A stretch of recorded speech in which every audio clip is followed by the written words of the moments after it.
And welcome back to another episode of Life in Prison. My name is Zach, and if you're new, this here, prison content.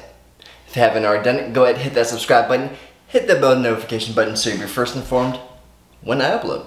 Another commodity that was in prison, pretty much, I would say in all prisons throughout the whole fucking world. This is one of the things that is most sought after. People ask, what's up with pornos in prison? So, for the individuals that don't mess with boys, right? There's another option. Pictures. So, what I can say is, there was actually a big change in the West Virginia prison system, allowing certain pictures, photographs, magazines to be allowed in the facility while I was in there. And so back in the day, you used to be able to pretty much get pictures sent from home. Like if you had a girl, if you had a wife, whatever it may be, right? Whoever might be sending these pictures. You would be able to send whatever in as long as no nipple was showing.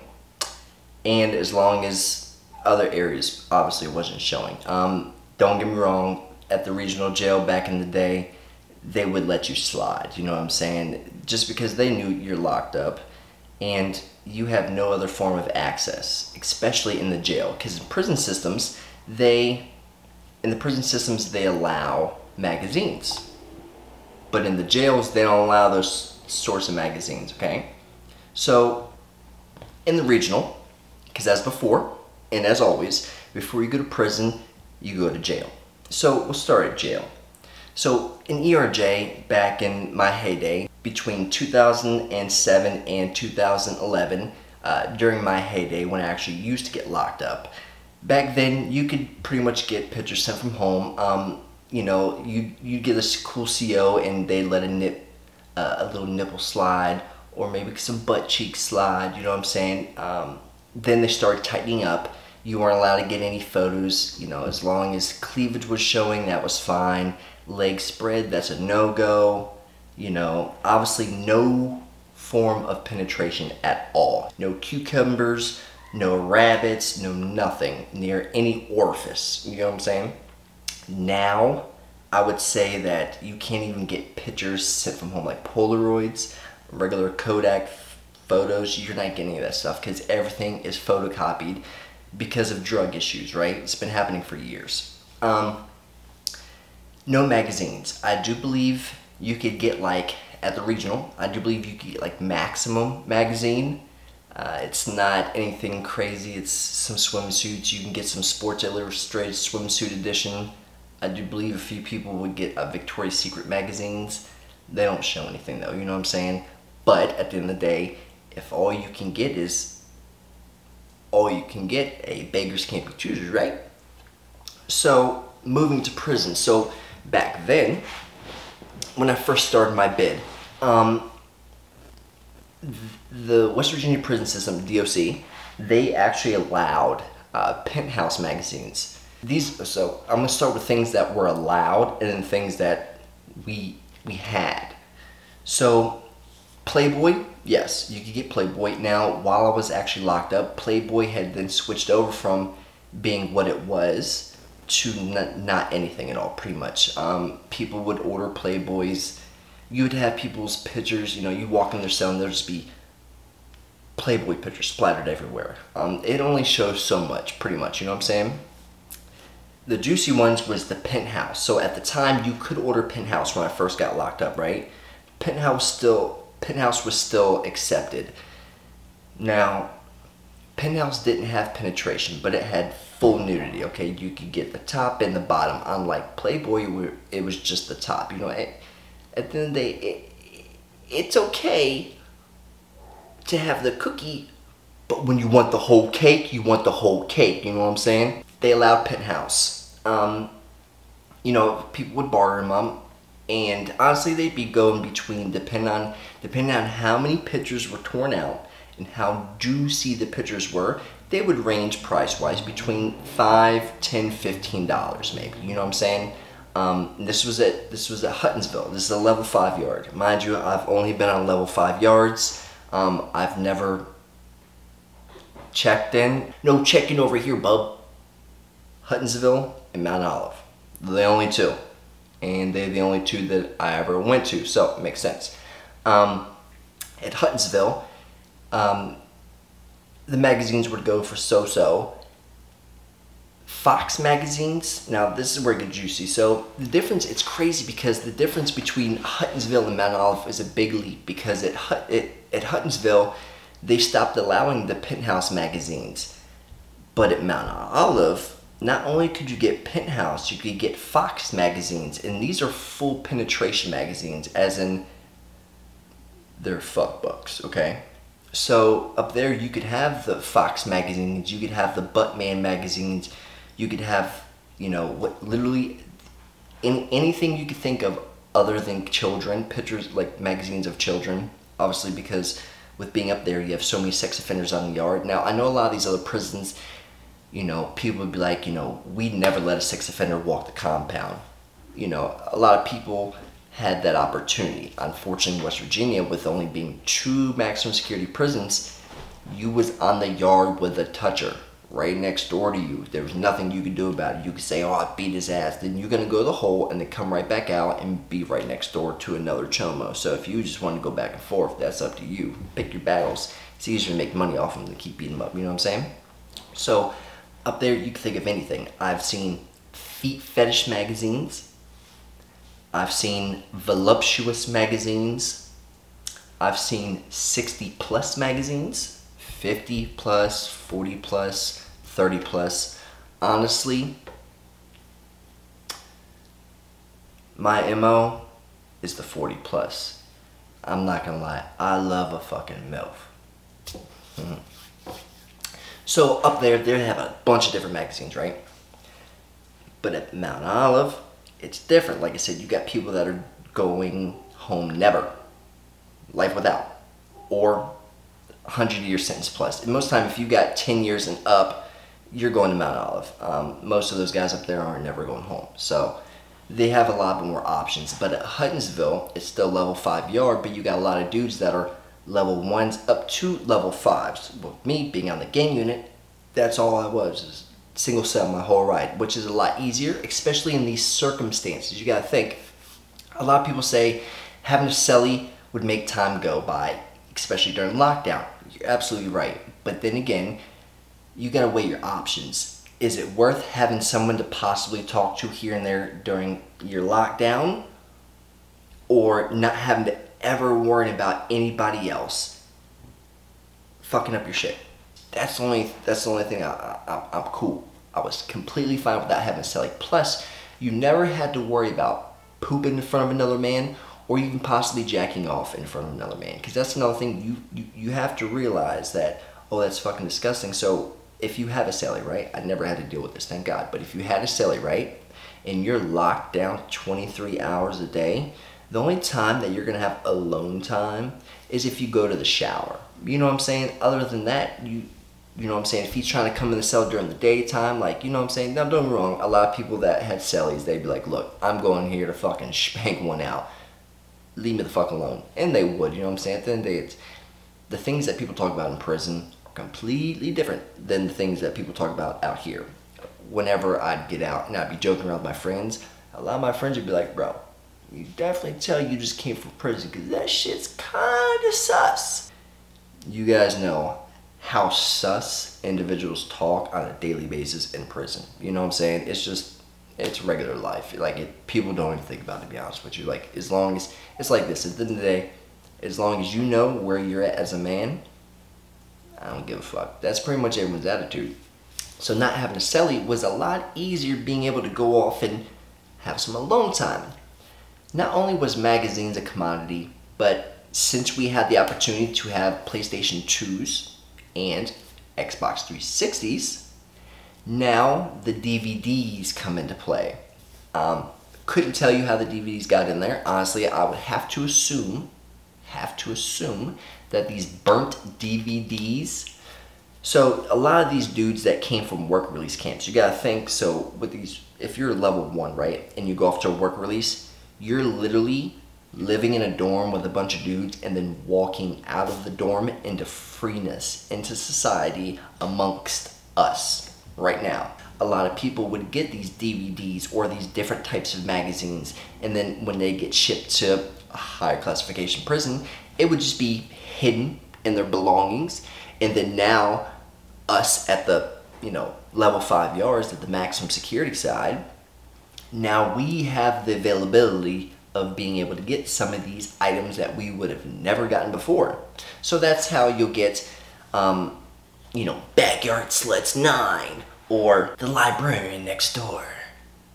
You know what I'm saying? That's how you get all these sex DVDs pretty much. And the price of the DVDs, if you were to have one and then sell it to an individual, it's easily starting at $75 to have this DVD. And most of these DVDs were an assortment. Like, you could tell some of them were burnt because, well, different brands, different, you know what I'm saying? You could tell that they was burnt.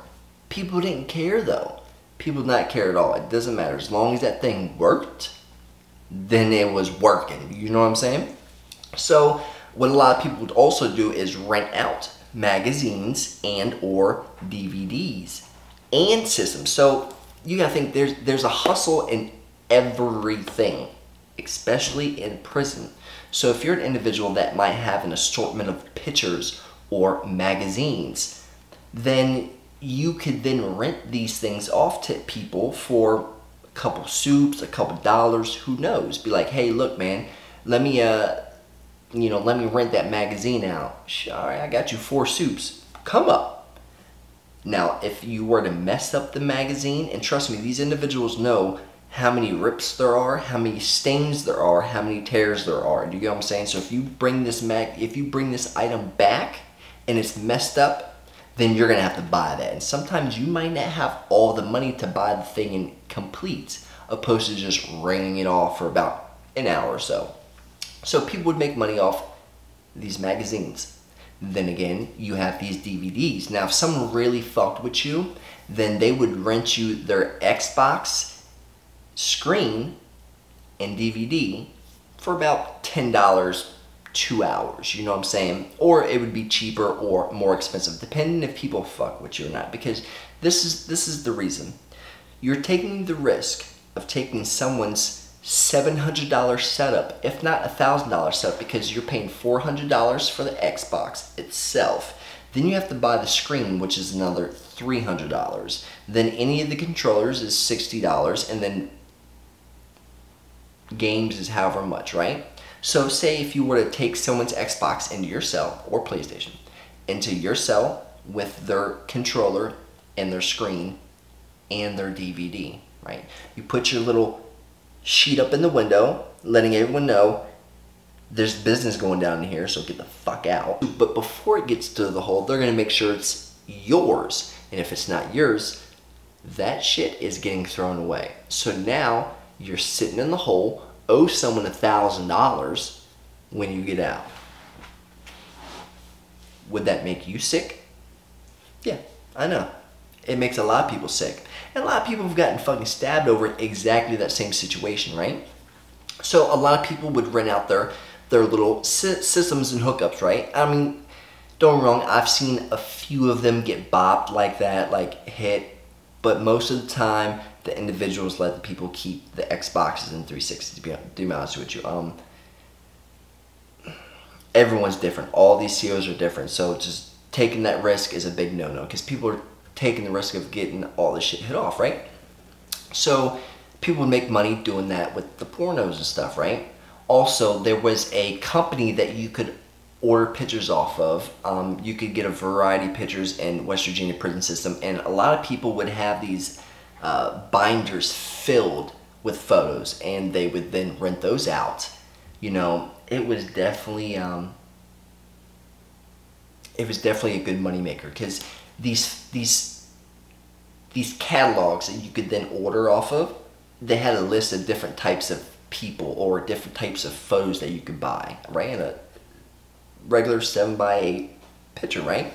So people would trade these things off like they were Pokemon cards in grown men standing at the tables in the middle of the pods with their prison photo album. And for anybody that was ever in DOC, remember these bad boys? Fucking nostalgic. Bring you back memory lane. Never want to go back, god damn it. You could hold all your photos inside pretty much. So think of multiples of these things just filled to the brim with nothing but naked photos of chicks, right? So as I said, what people would do is trade them off like Pokemon cards, and people would have some very, very impressive collections. You know, that's kind of another thing to get people's mind off of, because you gotta think, you know, a lot of dudes that don't mess with boys, if you got a long sentence or even a short sentence, you gotta think, how you gonna release all this shit? Because at the end of the day, we adults, like, you know what I'm saying, we jacking off, alright? It is what it is. First time I've ever seen a Buttman magazine was actually in the hole when this AB dude Slim ended up, as I said before in my past videos, the moment I touched down in Mount Olive,